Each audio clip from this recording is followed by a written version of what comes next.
ಬ್ರಿಟಿಷರ ವಿರುದ್ಧ ಹೋರಾಡಿದ ಕೆಚ್ಚೆದೆಯ ವೀರ ಸಾಮ್ರಾಜ್ಞಿ ಕಿತ್ತೂರಿನ ರಾಣಿ ಚೆನ್ನಮ್ಮಳ ಕೋಟೆ ಹೇಗೆಲ್ಲ ಇರಬಹುದೆಂದು ಕಲ್ಪನೆ ಮಾಡಿಕೊಂಡು ಹೊರಟವನಿಗೆ ಅದರ ಈಗಿನ ದಯನೀಯ ಸ್ಥಿತಿಯನ್ನ ಕಂಡು ಮನಸ್ಸಲ್ಲಿ ನಿರಾಶೆಯ ಭಾವ ಮೂಡಿತ್ತು. ಅದಕ್ಕೆ ಮೂಲ ಕಾರಣ ಬ್ರಿಟಿಷರಾದ್ರೂ ಇನ್ನೊಂದು ಕಡೆ ನಮ್ಮ ಸ್ಥಳೀಯ ಜನ. ನಮಗೆ ಇತಿಹಾಸದ ಪ್ರಜ್ಞೆ ಎಂಬುದೇ ಇಲ್ಲ. ಬ್ರಿಟಿಷರ ದಾಳಿಯಿಂದ ಅಷ್ಟೇ ಅಲ್ಲ, ನಮ್ಮವರು ತೋರಿದ ನಿರ್ಲಕ್ಷ್ಯದಿಂದಲೂ ಕಿತ್ತೂರು ಕೋಟೆ ಈ ಸ್ಥಿತಿಗೆ ಬಂದು ತಲುಪಿದೆ. ಈ ಕೋಟೆಯ ಇತಿಹಾಸವನ್ನ ನೋಡೋದಾದ್ರೆ ಇಂದಿನ ಶಿವಮೊಗ್ಗ ಜಿಲ್ಲೆ ಸಾಗರದ ಹಿರೇಮಲ್ಲಶೆಟ್ಟಿ ಹಾಗೂ ಚಿಕ್ಕಮಲ್ಲಶೆಟ್ಟಿ ಸಹೋದರರು ಕುಟುಂಬದೊಂದಿಗೆ ಜಗಳವಾಡಿ ಮನೆ ಬಿಟ್ಟು ಬಿಜಾಪುರದ ಆದಿಲ್ ಶಾಹಿ ಹತ್ತಿರ ಕೆಲಸಕ್ಕೆ ಸೇರಿಕೊಳ್ತಾರೆ. ಆಗ ಅವರ ಸೇವೆಯನ್ನ ಮೆಚ್ಚಿ ಆದಿಲ್ ಶಾಹಿಗಳು ಸರಿಸುಮಾರು 1585ರಲ್ಲಿ ಹಿರೇಮಲ್ಲಶೆಟ್ಟಿಗೆ ಶಂಶೇರ್ ಜಂಗ್ ಬಹದ್ದೂರ್ ಎಂಬ ಬಿರುದನ್ನ ನೀಡಿ ಆ ಇಬ್ಬರು ಸಹೋದರರಿಗೆ ಬೆಳಗಾವಿ ಹಾಗೂ ಹುಬ್ಬಳ್ಳಿ ಮಧ್ಯದ ಜಾಗವನ್ನ ಬಳುವಳಿಯಾಗಿ ನೀಡುತ್ತಾರೆ. ಅವರು ಸಂಪಗಾವಿಯನ್ನ ರಾಜಧಾನಿಯನ್ನಾಗಿಸಿಕೊಂಡು ತಮ್ಮ ಆಳ್ವಿಕೆಯನ್ನ ಶುರು ಮಾಡ್ತಾರೆ. ಅವರ 5ನೆಯ ಸಂತತಿಯವನಾದ ಅಲ್ಲಪ್ಪಗೌಡ ಸರದೇಸಾಯಿ ಕಿತ್ತೂರಿಗೆ ಸ್ಥಳಾಂತರಗೊಂಡು ಅವನ 1650ರಿಂದ 1691ರ ಕಾಲಾವಧಿಯಲ್ಲಿ ಈ ಕೋಟೆಯನ್ನ ನಿರ್ಮಿಸಿದ್ದ ಎಂದು ಇತಿಹಾಸ ಹೇಳುತ್ತೆ. ಈ ಕೋಟೆಯನ್ನ 12 ಜನ ಆಳಿದ್ದಾರೆ.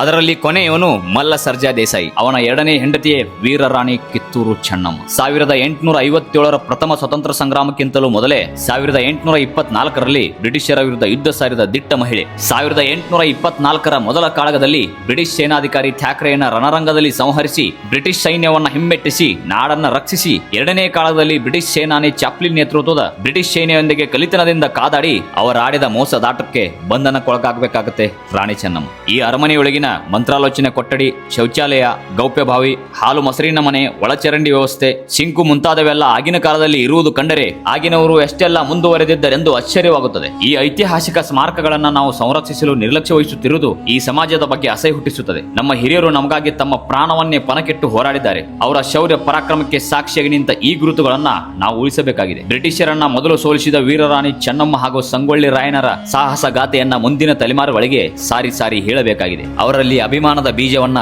ಬಿತ್ತಬೇಕಾಗಿದೆ. ಮುಂದೆ ಯಾವ ಜಾಗದ ಇತಿಹಾಸ ಹೇಳಬೇಕು ಕಮೆಂಟ್ ನಲ್ಲಿ ತಿಳಿಸಿ. ಹಾಗೆ ನನ್ನ ಕಂಟೆಂಟ್ ಇಷ್ಟವಾದ್ರೆ ಫಾಲೋ ಮಾಡೋದನ್ನ ಮರಿಬೇಡಿ. ಸದಾ ನಿಮ್ಮೊಂದಿಗೆ ಸಿಂಪಲ್ ಸಿದ್ದು.